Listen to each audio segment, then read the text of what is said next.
வணக்கம். ஒரு மருமகளுக்கு சொத்துல எந்தெந்த இடத்துல உரிமை இருக்குன்னு இந்த இதில் தெரிஞ்சுக்கலாம். முதல் உரிமை கணவரோட ப்ராப்பர்ட்டியில் முழு உரிமை இருக்குது. ரெண்டாவது உரிமை ரைட் இன் இன்லாஸ் இன்ஹெரிட்லா. இது டைரெக்டாக கிடையாது, பட் ஆனால் கணவர் இறந்துட்டார் அப்படின்னா இந்த உரிமை கோரப்படலாம். மூணாவது இம்பார்ட்டன்ட் ரைட் டு ரெசிடென்ஸ், அதாவது ஒரு மனைவிக்கு அந்த வீட்டில் பூர்ண உரிமை இருக்குது.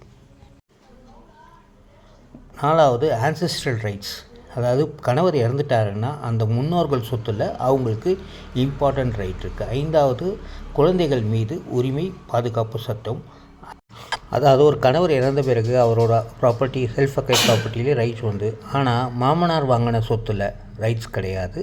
அதே சமயம் முன்னோர்கள் சொத்தில் அவங்களுக்கு பூர்ண உரிமை உண்டு. இது எல்லாமே கணவர் இறந்ததுக்கப்புறம் தான். ஐந்தாவது பார்த்திங்கன்னா மருமகளுக்கு சீதனமாக வந்த சொத்தில் முழு உரிமை உண்டு. அது எந்த வகையில் வந்திருந்தாலும் அந்த மருமக முழு உரிமை கோரத்துக்கு சட்டத்தில் வகை உண்டு. நன்றி, வணக்கம்.